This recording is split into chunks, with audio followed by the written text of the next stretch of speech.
Welcome to G3 media. ముందుగా headlines చూద్దాం. Rowdyism చేస్తే సహించం, ప్రజలకు ఇబ్బంది పెడితే కఠిన చర్యలు. గ్యాంగ్ వార్లను పూర్తిగా అరికట్టామని సీఎం చంద్రబాబు వెల్లడి. ప్రజలకు ఇబ్బందులు కలిగిస్తే ఎవరిని ఉపేక్షించేది లేదన్న చంద్రబాబు హెచ్చరిక. శాంతి భద్రతల విషయంలో ప్రభుత్వం రాజీ పడదని సీఎం చంద్రబాబు. రేవంత్ సోదరుడికి భూమి కట్టబెట్టారంటూ బీఆర్ఎస్ సంచలన ఆరోపణలు. రావిర్యాల భూమి వ్యవహారంపై ప్రభుత్వం వివరణ ఇవ్వాలని బీఆర్ఎస్ డిమాండ్. షెల్ కంపెనీ పేరుతో భూమి లావాదేవీలు జరిగాయంటూ బీఆర్ఎస్ నేతల ఆరోపణ. ప్రతి ఇంటిపై త్రివర్ణ పతాకం ఎగరవేయాలని బండి సంజయ్ పిలుపు. హర్ ఘర్ తిరంగా కార్యక్రమాన్ని విజయవంతం చేయాలని బండి సంజయ్ విజ్ఞప్తి. దేశ ఐక్యతకు త్రివర్ణ పతాకం ప్రతీక అని పేర్కొన్న బండి సంజయ్.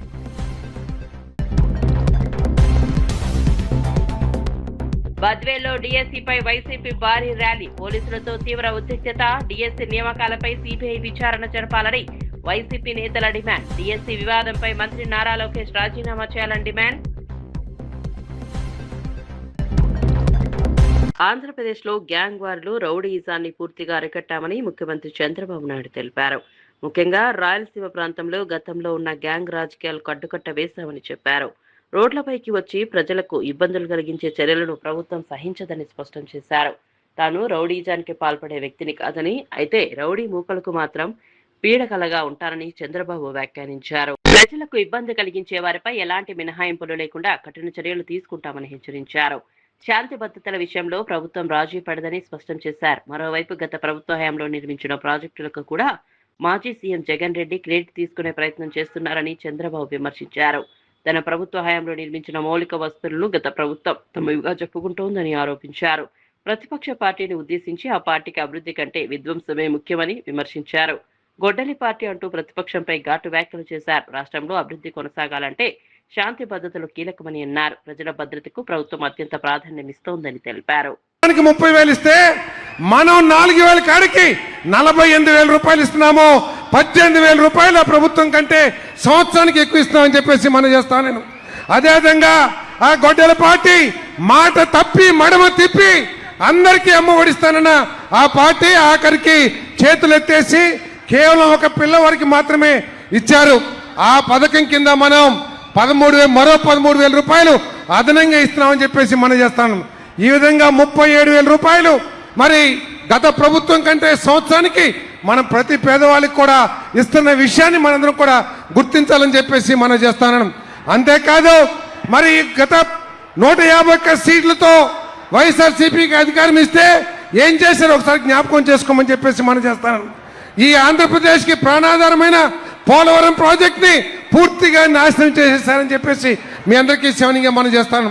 అంతేకాదు మన పిల్లలకి భవిష్యత్తుకి మన పిల్లలకి ఉద్యోగాలు ఇచ్చే పెద్ద ఫ్యాక్టరీలన్నింటినీ కూడా బెదిరించి వారి కమిషన్లకి భయపడి ఈ రాష్ట్రాన్ని నుంచి పారిపోతే మన చంద్రబాబు నాయుడు గారు తల్లికి వందనం ఇస్తే నా బాధ్యత అయిపోలేదు. తల్లికి వందనం ద్వారా చదువుకున్న ప్రతి పిల్లవాడికి 20 లక్షల ఉద్యోగాలు ఈ 5 సంవత్సరాల్లో కల్పించాలనే ఉద్దేశంతో ఈ రాష్ట్రానికి గూగుల్ కానివ్వండి, ఆర్సిలర్ మిట్టల్ కానివ్వండి, కడప స్టీల్ ప్లాంట్ కానివ్వండి, ఇటువంటి అనేక 10.5 లక్షల కోట్ల పెట్టుబడులు తీసుకొచ్చి ఈ రాష్ట్రాన్ని అభివృద్ధి చేస్తారని చెప్పేసి మనం చేస్తాను.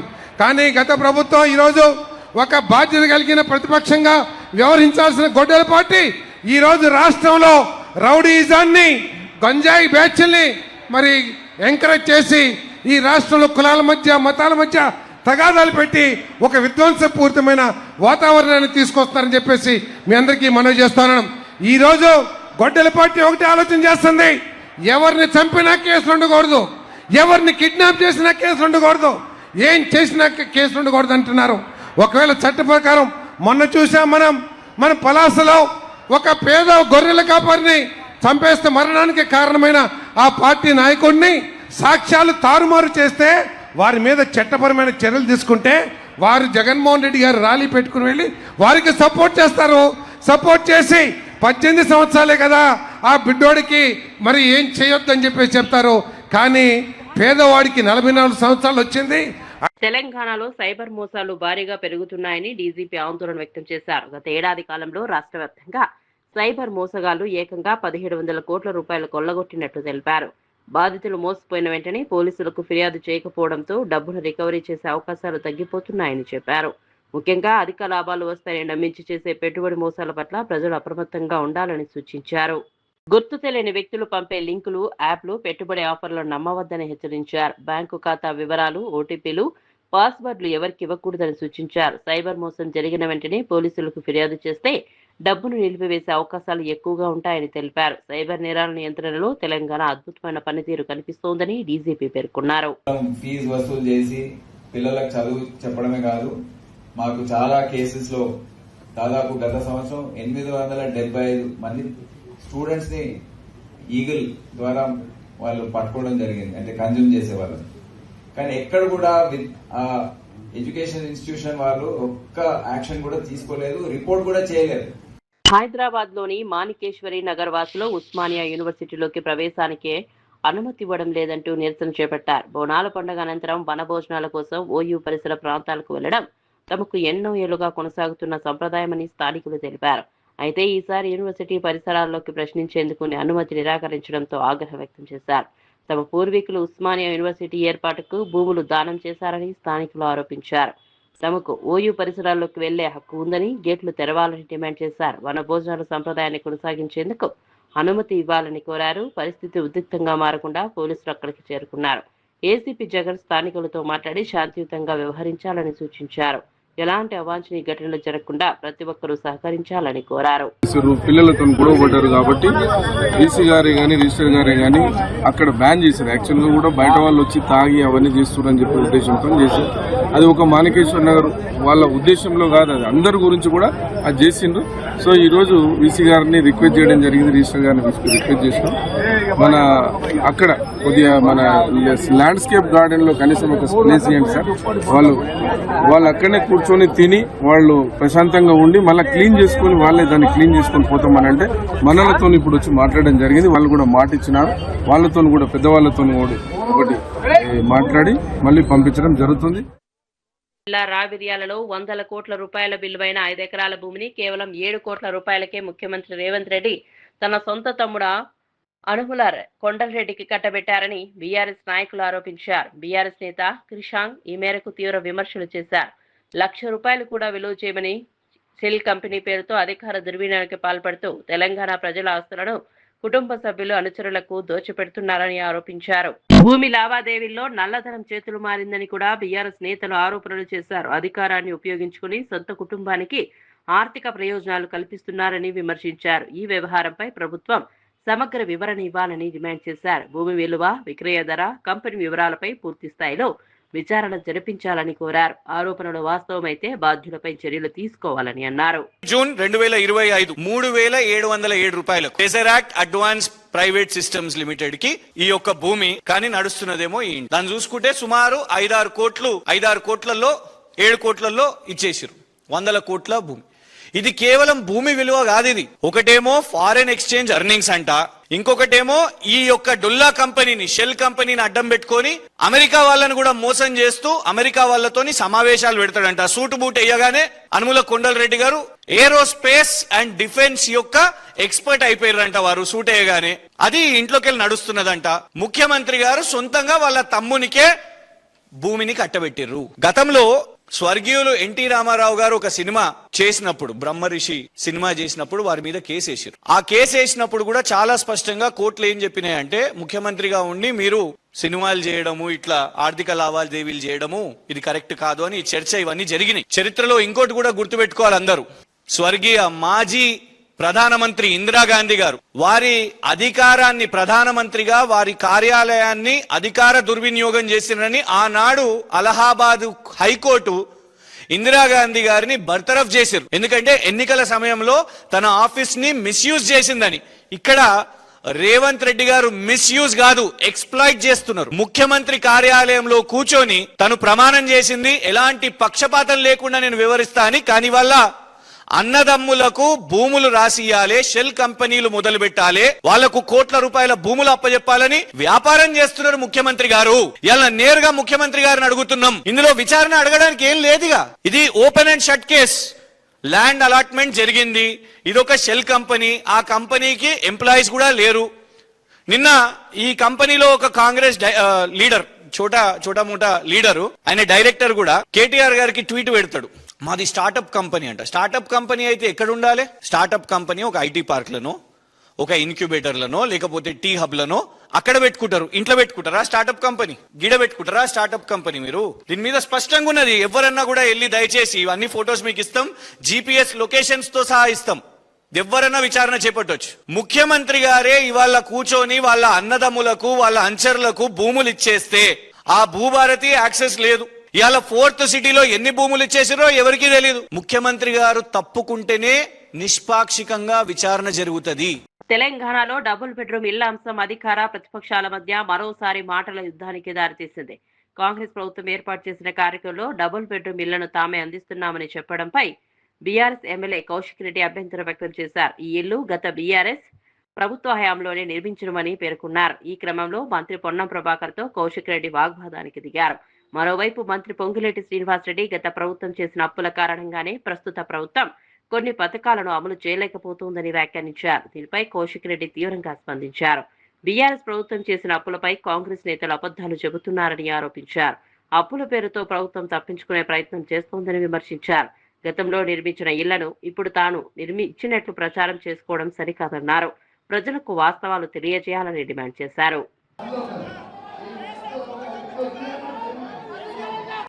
ఈ ప్రభుత్వం చెప్పిన ఇంకా కొన్ని కార్యక్రమాలు చేయాల్సింది ఉంది. రాష్ట్ర ఆర్థిక పరిస్థితిని ఆనాటి ప్రభుత్వం కొల్లగొట్టిన కారణంగా అనుకున్నది ఇంకా పూర్తిగా ఇవ్వలేదు. తప్పకుండా ఇచ్చి తీర్చామని కూడా ఈ వేదిక ద్వారా మీ అందరికీ తెలియజేస్తూ మరొక్కసారి ఇది తెలంగాణ ప్రభుత్వం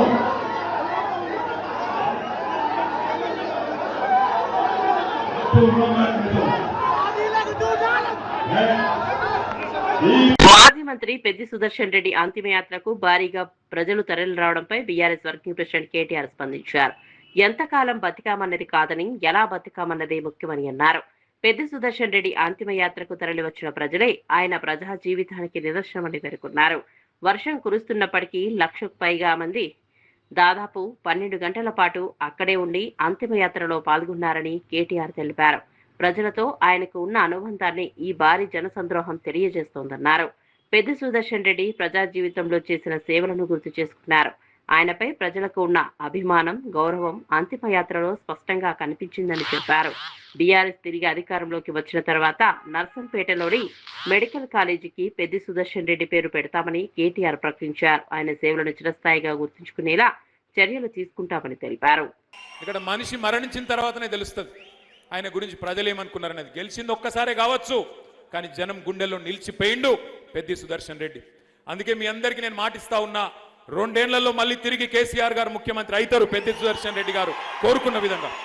ఆ తర్వాత ఏ మెడికల్ కాలేజ్ గురించి అయితే ఇప్పుడే హరీష్ అన్న చెప్పిండో ఆ మెడికల్ కాలేజ్ కు పెద్ది సుదర్శన్ రెడ్డి పేరు పెట్టేది పక్కా పెడతాం. పెట్టి పెద్ది సుదర్శన్ రెడ్డి పేరు నర్సంపేటలో చిరస్థాయిగా నిలిచిపోయే విధంగా, భవిష్యత్తులో ప్రతి తరము గుర్తుపెట్టుకునే విధంగా వారికి ఘనంగా నివాళి అర్పిద్దాం. 15న ముఖ్యమంత్రి రేవంత్ రెడ్డి సంగారెడ్డి జిల్లాలో పర్యటించనున్నారు. ఈ సందర్భంగా నూతన స్మార్ట్ రేషన్ కార్డులను సీఎం పంపిణీ చేయనున్నారు. ముఖ్యమంత్రి పర్యటన ఏర్పాట్లను కాంగ్రెస్ నేత జగ్గారెడ్డి, జిల్లా కలెక్టర్ ప్రతీక్ జైన్, ఎస్పీ పరితోష్ పంకజ్ పరిశీలించారు. తారా డిగ్రీ కాలేజీలో ఏర్పాటు చేస్తున్న హెలీప్యాడ్ తో పాటు అంబేద్కర్ స్టేడియంలోని సభా స్థలాన్ని పరిశీలించారు. ముఖ్యమంత్రి పర్యటనను విజయవంతం చేసేందుకు అధికారులు అన్ని ఏర్పాట్లు పూర్తి చేయాలని సూచించారు. అంబేద్కర్ స్టేడియంలో భారీ బహిరంగ సభ నిర్వహించేందుకు ఏర్పాట్లు చేస్తున్నట్లు జగ్గారెడ్డి తెలిపారు. సుమారు 50,000 మందితో సభ నిర్వహించేలా ప్రణాళిక రూపొందిస్తున్నామని చెప్పారు. గత బీఆర్ఎస్ ప్రభుత్వ హయాంలో 10 ఏళ్లలో అరకొరగా మాత్రమే రేషన్ కార్డులు ఇచ్చారని జగ్గారెడ్డి విమర్శించారు. కాంగ్రెస్ ప్రభుత్వం ప్రజలకు పెద్ద సంఖ్యలో స్మార్ట్ రేషన్ కార్డులు అందించేందుకు చర్యలు తీసుకుంటోందన్నారు. రాష్ట్ర వ్యాప్తంగా 1,05,00,000 మందికి స్మార్ట్ రేషన్ కార్డులు ఇవ్వబోతున్నామని తెలిపారు. ఇది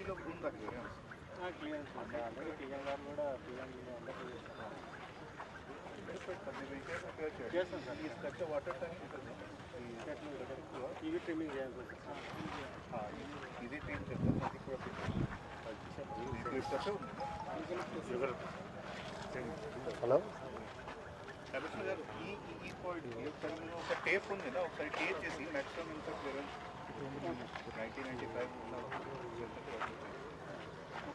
ఇది ఇక్కడ ప్లాట్ ఏం చేస్తున్నాం?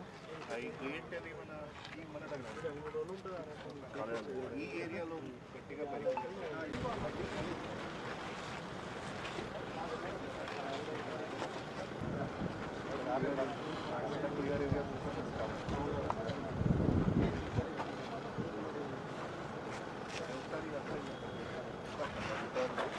ఎగ్జాక్ట్ టేప్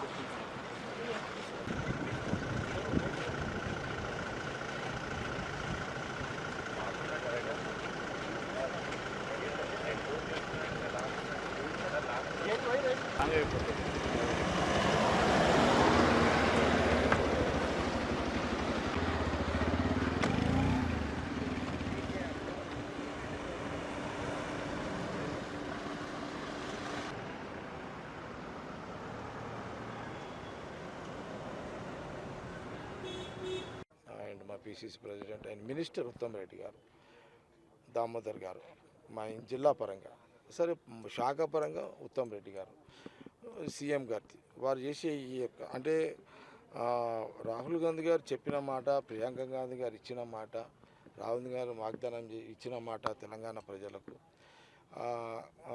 ఏఐసిసి అధ్యక్షుడు ఖార్గే గారు కూడా వారు ఇది అంతా అంటే వాస్తవాన్ని కూడా ఇది కాంగ్రెస్ పార్టీ ఎంటైర్ తెలంగాణలో కాంగ్రెస్ పార్టీ నాయకులు కానీ కార్యకర్తలు కానీ ఇది ఆశించదగ్గ విషయం ఇదంతా. ఎందుకంటే దాదాపు 10 సంవత్సరాల తర్వాత గత ప్రభుత్వంలో ఈ తెల్ల రేషన్ కార్డుల పంపిణీ సరిగ్గా జరగలేకపోయింది.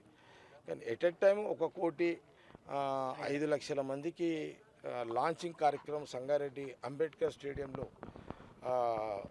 రేవంత్ రెడ్డి గారు ముఖ్యమంత్రిగా అండ్ ఉత్తమ్ రెడ్డి గారు సివిల్ సప్లై మినిస్టర్గా ఇక్కడ లాంచింగ్ చేయడం అనేది విశేషం.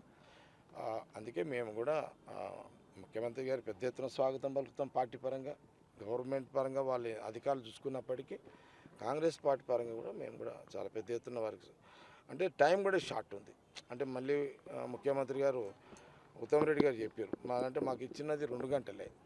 ఈ 2 గంటలలో వారు దిగిన హెలికాప్టర్ దిగి మళ్ళీ అటు ఇటు ఒక గంటన్నర టైమే ఉంటుంది. ఈ గంటన్నరలో మరి సభ సక్సెస్ఫుల్గా చేసి పంపాలి. కాబట్టి అలాంటి సంబంధించి పార్టీ పరంగా మేము తీసుకోవాల్సిన జాగ్రత్తలు, మేము చేయాల్సిన ఆర్భాటాలు, మేము చేయాల్సిన మొబిలైజేషన్ పార్టీ పరంగా సంగారెడ్డి మట్టుకి అది నేను చూడడం జరుగుతుంది. మొత్తం మీద 1,05,00,000 మంది తెలంగాణ ప్రజలకు తెల్ల రేషన్ కార్డు ఇవ్వడం అనేది చాలా గొప్ప విశేషం, నిర్ణయము. కాంగ్రెస్ పార్టీ కమిట్మెంట్ అట్లుంటుంది. ఒక మాట చెప్తే ఆ మాట ప్రకారం కమిట్మెంట్ అట్లుంటుంది. కాబట్టి ఆ కమిట్మెంట్లో ఈరోజు గొప్ప నిర్ణయము ఇటు రేవంత్ రెడ్డి గారు అటు ఉత్తమ్ రెడ్డి గారు తీసుకున్న నిర్ణయం హర్షించదగ్గ విషయం. కాబట్టి ఇది ఈ యొక్క ముఖ్యమంత్రి గారి పర్యటన సక్సెస్ఫుల్గా దిగ్విజయంగా సంగారెడ్డి నియోజకవర్గం పరంగా సక్సెస్ఫుల్గా చేయడం జరుగుతుందనే విషయాన్ని మీడియా పరంగా తెలియజేస్తున్నాం. ఇంకా మేమైతే సీఎం గారి ద్వారా ఇంకా ఎలాంటి కార్యక్రమాలు మేము అనుకోలేదు. ఎందుకు అనుకోలేదంటే మనకి ఇచ్చింది ఇదేమో స్టేట్ ప్రోగ్రాం, లాంచింగ్ ప్రోగ్రాం. ఇది సంగారెడ్డి నియోజకవర్గానికి వచ్చే కార్యక్రమం కాదు. ఇది రాష్ట్ర కార్యక్రమం, రాష్ట్ర ప్రజల కార్యక్రమం. ఇది తెలంగాణ రాష్ట్ర ప్రజల కార్యక్రమం. ఇది రాష్ట్రంలో 1,05,00,000 మందికి తెల్ల రేషన్ కార్డులు ఇచ్చే ఒక లాంచింగ్ కార్యక్రమం. అది సంగారెడ్డిలో ముఖ్యమంత్రి రేవంత్ రెడ్డి గారు ఉత్తమ్ రెడ్డి గారు చేస్తున్నారు. ఇది నియోజకవర్గానికి సంబంధించిన నియోజకవర్గానికి సంబంధించిన పర్యటన ముఖ్యమంత్రి కాదు. కాబట్టి అలాంటి ప్రస్తుతానికి ఏముండయి. ప్రస్తుతానికి ఓన్లీ తెల్ల రేషన్ కార్డులు 1,05,000 మందికి లాంచింగ్ సీఎం రేవంత్ రెడ్డి గారు అండ్ ఉత్తమ్ రెడ్డి గారు ఈ ఏర్పాట్లు చూస్తాం. మా జిల్లా మినిస్టర్ దామోదర్ గారు, ఈ వీక్ మినిస్టర్ గారు. Okay, thank you. SC corporation కు సంబంధించిన పెండింగ్ నిధులను రాష్ట్ర ప్రభుత్వం వెంటనే విడుదల చేయాలని ఎంఆర్పీఎస్ రాష్ట్ర అధికార ప్రతినిధి కోట సుబ్బుమాదిగ డిమాండ్ చేశారు. నర్సారావుపేటలో నిర్వహించిన కార్యక్రమంలో ఆయన మాట్లాడారు. ఎస్సీ కార్పొరేషన్ ద్వారా మంజూరైన స్వయం ఉపాధి, ఆర్థిక సహాయం, రుణ సబ్సిడీ పథకాల నిధులు విడుదల కాకపోవడంతో అనేక మంది ఎస్సీ యువత, పేద కుటుంబాలు ఇబ్బందులు పడుతున్నారని తెలిపారు. బ్యాంకు రుణాలు, స్వయం ఉపాధి అవకాశాలు పెంపు పొందేందుకు అర్హులైన లబ్ధిదారులు ప్రభుత్వ సహాయం కోసం ఎదురు చూస్తున్నారని చెప్పారు. ఎస్సీ కార్పొరేషన్ కు తగిన బడ్జెట్ నిధులు వెంటనే విడుదల చేయాలని డిమాండ్ చేశారు. పెండింగ్ లో ఉన్న సబ్సిడీలు, ఆర్థిక సహాయాన్ని తక్షణమే మంజూరు చేయాలని కోరారు. ఎస్సీ యువత కోసం కొత్త స్వయం ఉపాధి పథకాలను ప్రారంభించాలని సూచించారు. పథకాల అమలులో పూర్తి పారదర్శకత పాటించాలని అన్నారు.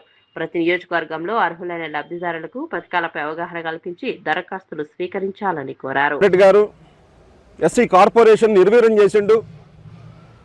కొన్ని దళిత వర్గాలకు సంబంధించినటువంటి పథకాలు నిర్వీర్యం చేసి ట్రాన్స్పరెంట్గా అన్ని వర్గాలకు వేస్తున్నానని చెప్తున్నటువంటి గత ప్రభుత్వం, మరి అదే పందాలో మరి ఈ ప్రభుత్వం నడుస్తుందని నేను అడుగుతా ఉన్నా.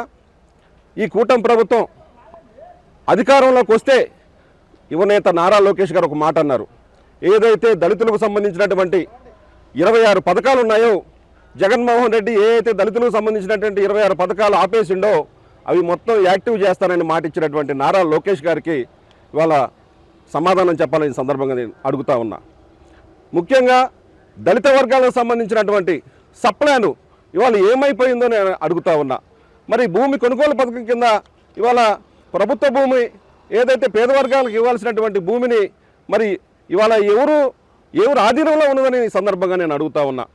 అదేవిధంగా ఏదైతే పేద వర్గాలకు సంబంధించినటువంటి పథకాలు మొత్తం ఇవాళ యాక్టివ్ చేయాల్సిన బాధ్యత కూటమి ప్రభుత్వంకు ఉన్నదని, భవిష్యత్తులో మరి దీని మీద చర్యలు తీసుకోకపోతే మరి నిధులకు సంబంధించినటువంటి వాటి కానీ మరి పేద వర్గాలకు సంబంధించినటువంటి ఇళ్ల నిర్మాణం కానీ వీటి మీద భవిష్యత్తులో నిజంగా ప్రభుత్వం జోక్యం చేసుకొని ముందుకు తీసుకెళ్ళకపోతే ఖచ్చితంగా మాన్యశ్రీ ఉసురుపాటి బ్రహ్మయ్య గారి నాయకత్వంలో మరొక సమరబేరి పల్నాడు నుంచే మొదలు పెడతామని సందర్భంగా తెలియజేస్తూ ముగిస్తున్నాము. జై భీమ్, జై జీవన్, జై బ్రహ్మయ్య మాదిగ. ఓకే. డిఎస్సి 2025 నియామకాల్లో అవకతవకలు జరిగాయని ఆరోపిస్తూ వైసీపీ బద్వేల్లో భారీ నిరసన ర్యాలీ నిర్వహించింది. నియామకాలపై సిబిఐ విచారణ జరిపించాలని, విద్యాశాఖ మంత్రి నారా లోకేష్ రాజీనామా చేయాలని వైసీపీ నేతలు డిమాండ్ చేశారు. వైసీపీ అధ్యక్షుడు, మాజీ ముఖ్యమంత్రి వైఎస్ జగన్మోహన్ రెడ్డి పిలుపు మేరకు యువనేత దేవసాని ఆదిత్యారెడ్డి ఆధ్వర్యంలో ఈ ర్యాలీ జరిగింది. డిఎస్సి అభ్యర్థులు, నిరుద్యోగ యువత, విద్యార్థులు, పార్టీ నాయకులు, కార్యకర్తలు పెద్ద సంఖ్యలో పాల్గొన్నారు. ఎన్జీఓ కాలనీలోని వైఎస్ రాజశేఖర రెడ్డి విగ్రహానికి నివాళులర్పించిన అనంతరం ర్యాలీ ప్రారంభమైంది. అయితే ర్యాలీకి అనుమతులు లేవంటూ పోలీసులు అడుగడుగున అడ్డుకోవడంతో ఉద్రిక్త పరిస్థితులు ఏర్పడ్డాయి. పోలీసులు అడ్డుకున్నప్పటికీ ర్యాలీ కొనసాగించేందుకు వైసీపీ నాయకులు ప్రయత్నించారు. డిఎస్సీ అభ్యర్థులకు న్యాయం జరిగే వరకు పోరాటం ఆపేది లేదని నాయకులు స్పష్టం చేశారు.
డిఎస్సిలో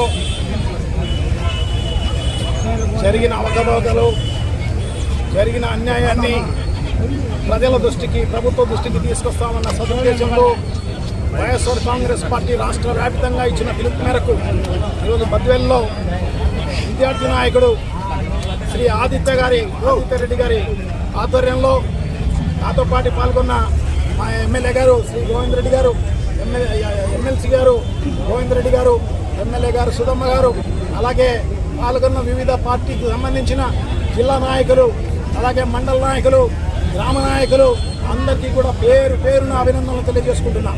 సో పత్రికా విలేకరులకు అందరికీ కూడా అభినందనలు తెలియజేసుకుంటున్నాం. సో ఈ మెగా ర్యాలీ ప్రజల కోసం, మా వైఎస్ఆర్ కాంగ్రెస్ పార్టీ కోసమేం కాదు. నాకు పిల్లలు లేరు, జగన్మోహన్ రెడ్డికి పిల్లలు మెగా డిఎస్సి రాసిన వాళ్ళు లేరు. కానీ ఇది ప్రజలకు అన్యాయం జరిగింది, నిరుద్యోగ యువతకు అన్యాయం జరిగిందన్న ఉద్దేశంతో మనం చేస్తున్న పరిస్థితి ఉందని చెప్పి మీకు అందరికీ కూడా తెలియజేసుకుంటున్నాం. నిజంగా అర్హత కలిగిన నిరుద్యోగులకు అందరికీ రావాల్సిన ఉద్యోగాలు 10 లక్షలకు, 15 లక్షలకు, 20 లక్షలకు అమ్ముకున్న పరిస్థితి ఉందని చెప్పేసి దానికి ఆడియో టేపులు, వీడియో టేపుల ద్వారా మనందరికీ కూడా బహిర్గతం చేసినా కూడా ఈ ప్రభుత్వం చీమ కుట్టినట్టుగా లేకుండా, దున్నపోతు పైన వానబడినట్టుగా వాళ్ళందరూ కూడా దీన్ని పట్టించుకున్న పరిస్థితి లేదు అని చెప్పి తెలియజేసుకుంటున్నాం.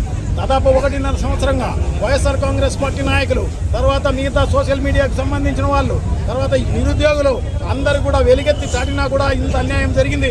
సో తప్పకుండా ఈ మెగా డిఎస్సీని రద్దు చేయండి, మళ్ళీ మెగా డిఎస్సీ జరపండి, అన్యాయం కాకోకుండా నిరుద్యోగులందరినీ కూడా కాపాడండి అని చెప్పేసి ఈ ప్రభుత్వాన్ని డిమాండ్ చేస్తున్న పరిస్థితి ఉందని చెప్పి తెలియజేసుకుంటున్నాం. అప్పటి నుంచి ఇప్పటి వరకు కూడా బుల్డోజ్ చేసిన పరిస్థితి ఈ ప్రభుత్వం చేస్తున్న పరిస్థితి అంతా కూడా మనందరికీ కూడా తెలిసిన విషయమే. సో ఇప్పటికైనా కూడా బుద్ధి తెచ్చుకొని తప్పకుండా, ఎందుకంటే ఇంత పెద్ద ఎత్తున దీనిపైన నిరసనలు వ్యక్తం చేసినా కూడా ఈ ప్రభుత్వం చీమ కొట్టినట్టుగా లేకోకుండా దానికి సంబంధించిన పోలీసులతోనూ మిగతా అధికారులతోనూ అడ్డుకునే కార్యక్రమం చేస్తున్న పరిస్థితి అందరికీ కూడా తెలిసిన విషయమే అన్నమాట. రాష్ట్ర వ్యాప్తంగా ఈ రకంగా అడ్డుకునే పరిస్థితి, ఇది అడ్డుకుంటే ఆగేది కాదు. ఈ ఉద్యమం ఖచ్చితంగా కూడా ఇది ప్రజల కోసం చేస్తున్న ఉద్యమం, ప్రజలతో భాగస్వామ్యంలో చేస్తున్న ఉద్యోగం, నిరుద్యోగుల భాగస్వామ్యంతో చేస్తున్న ఉద్యోగం, యువకులు భాగస్వామ్యంతో చేస్తున్న ఉద్యమం. ఈ ఉద్యమాన్ని తప్పకుండా ఇది ఆపుతే ఆగే ఉద్యమం కాదు. ఖచ్చితంగా ఇది ఇంకా దిగునికృత ఉత్సాహంతో ఇంతకంటే పెద్ద ఎత్తున ఊవెత్తున లేచి ఉద్యమం సాగే కార్యక్రమం తప్పకుండా జరుగుతుంది అని చెప్పి మీకు అందరికీ కూడా తెలియజేసుకుంటున్నాం. ఏదైతే వైఎస్ఆర్ కాంగ్రెస్ పార్టీ డిమాండ్ చేస్తోందో మెగా డిఎస్సీ మళ్లీ జరపాలి అని చెప్పి. ఢిల్లీలో విద్యార్థులపై జరిగిన లాఠీచార్జ్ అంశంపై కేంద్ర హోంమంత్రి అమిత్ షా పార్లమెంట్లో స్పందించనున్నట్లు కేంద్ర ప్రభుత్వం ప్రకటించింది. ఈ అంశంపై పార్లమెంటు ఉభయ సభల్లో ప్రతిపక్షాలు ఆందోళన కొనసాగిస్తున్నాయి. కేంద్ర హోంమంత్రి సమాధానం ఇచ్చే వరకు నిరసనలు కొనసాగిస్తామని ప్రతిపక్ష సభ్యులు స్పష్టం చేశారు. విద్యార్థులపై జరిగిన పోలీసుల చర్యలకు సంబంధించిన పూర్తి వివరాలను ప్రభుత్వం సభలో వెల్లడించాలని ప్రతిపక్షాలు డిమాండ్ చేస్తున్నాయి. ఈ నేపథ్యంలో కేంద్ర పార్లమెంటరీ వ్యవహారాల మంత్రి కిరణ్ రిజిజు ప్రతిపక్ష సభ్యులకు విజ్ఞప్తి చేశారు. చర్చ పూర్తయ్యే వరకు, ప్రభుత్వం సమాధానం ఇచ్చే వరకు సభ్యులు సభలోనే ఉండాలని కోరారు. Very clearly made to the opposition is, while the discussion and the reply is being made, they should not create any disturbances to distract the House or to prevent the statement of the Honorable Home Minister. They must listen to the reply of the Home Minister and the government. Once discussion begins, we must have threadbare discussion. Har Ghar Tiranga కార్యక్రమాన్ని ఘనంగా విజయవంతం చేయాలని కేంద్ర హోంశాఖ సహాయ మంత్రి బండి సంజయ్ కుమార్ ప్రజలకు పిలుపునిచ్చారు. ప్రతి భారతీయుడు తన ఇంటిపై జాతీయ జెండాను ఎగరవేయాలని కోరారు. కులం, మతం, ప్రాంతం అనే తేడాలు లేకుండా ప్రతి ఒక్కరూ త్రివర్ణ పతాకాన్ని గౌరవంగా ప్రదర్శించాలని సూచించారు. ఆగస్టు 14న హర్ ఘర్ తిరంగా యాత్రలో పాల్గొనాలని ప్రధాని నరేంద్ర మోదీ ఇచ్చిన పిలుపును ప్రజలు పెద్ద ఎత్తున స్వీకరించాలని అన్నారు. తెలంగాణ బీజేపీ రాష్ట్ర అధ్యక్షుడు రామచంద్రరావు కూడా ప్రజలు కార్యక్రమంలో భాగస్వామ్యం కావాలని కోరారు. అందరూ కూడా జరుపుకోవాలి.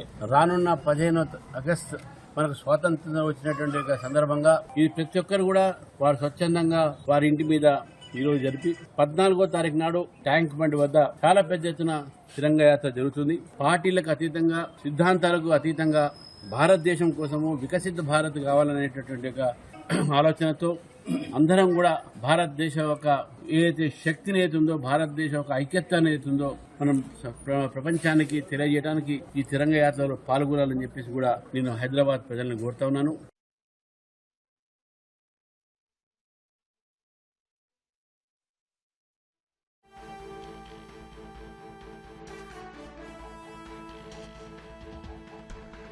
బోనాల పండుగను రాజకీయ అంశంగా మార్చవద్దని ఎమ్మెల్యే శ్రీనివాస్ సూచించారు. బీజేపీ నేత బండి సంజయ్ మతాన్ని రాజకీయ ప్రయోజనాల కోసం ఉపయోగిస్తున్నారని ఆరోపించారు. తెలంగాణ ప్రభుత్వం బోనాల పండుగను ఘనంగా నిర్వహించేందుకు భారీగా నిధులు కేటాయించిందని తెలిపారు. రాష్ట్ర సంస్కృతి సంప్రదాయాలకు ప్రత్యేకగా నిలిచే బోనాల పండుగను అందరూ భక్తి శ్రద్ధలతో జరుపుకోవాలని అన్నారు. పండుగ సందర్భంగా ప్రభుత్వం ఆలయాల వద్ద అవసరమైన ఏర్పాట్లు చేస్తోందని చెప్పారు. భక్తులకు ఎలాంటి ఇబ్బందులు కలగకుండా అధికారులు చర్యలు తీసుకుంటున్నారని తెలిపారు. సంప్రదాయ పండుగలను రాజకీయ వివాదాలకు ఉపయోగించడం సరికాదని స్పష్టం చేశారు. ఎన్నికల ప్రయోజనాల కోసం సమాజంలోని వివిధ వర్గాల మధ్య విభేదాలు సృష్టించడం కాంగ్రెస్ పార్టీ విధానం కాదని అన్నారు. ప్రజలను విభజించే రాజకీయాలకు దూరంగా ఉండాలని అన్ని పార్టీల నాయకులకు సూచించారు. కార్యక్రమం చేస్తుంటే అభినందించాల్సింది పోయి ఈరోజు బోనాల పండుగను కూడా అడ్డు పెట్టుకుని మత రాజకీయం చేయడం శోచనీయమైన మాట ఈ సందర్భంగా చెప్తూ, నిజంగా మీకు చేతనైతే తెండి కేంద్ర ప్రభుత్వం ద్వారా నిధులు, గుళ్ళు గోపురాలకు సంబంధించినటువంటి అభివృద్ధి కార్యక్రమంలో నిధులు తీసుకుని వచ్చి పాల్గొన్నారు. బోనాల పండుగ అడ్డు పెట్టుకుని కూడా రాజకీయం చేసేటువంటి సంస్కృతి ఏమాత్రం మంచిది కాదని అడుగుతుంది. రౌడీయిజం చేస్తే సహించం, ప్రజలకు ఇబ్బంది పెడితే కఠిన చర్యలు. గ్యాంగ్ వార్లను పూర్తిగా అరికట్టామని సీఎం చంద్రబాబు వెల్లడి. ప్రజలకు ఇబ్బందులు కలిగిస్తే ఎవరిని ఉపేక్షించేది లేదన్న చంద్రబాబు హెచ్చరిక. శాంతి భద్రతల విషయంలో ప్రభుత్వం రాజీ పడదని సీఎం చంద్రబాబు. రేవంత్ సోదరుడికి భూమి కట్టబెట్టారంటూ బీఆర్ఎస్ సంచలన ఆరోపణలు. రావిర్యాల భూమి వ్యవహారంపై ప్రభుత్వం వివరణ ఇవ్వాలని బీఆర్ఎస్ డిమాండ్. షెల్ కంపెనీ పేరుతో భూమి లావాదేవీలు జరిగాయంటూ బీఆర్ఎస్ నేతల ఆరోపణ. ప్రతి ఇంటిపై త్రివర్ణ పతాకం ఎగరవేయాలని బండి సంజయ్ పిలుపు. హర్ ఘర్ తిరంగా కార్యక్రమాన్ని విజయవంతం చేయాలని బండి సంజయ్ విజ్ఞప్తి. దేశ ఐక్యతకు త్రివర్ణ పతాకం ప్రతీక అని పేర్కొన్న బండి సంజయ్.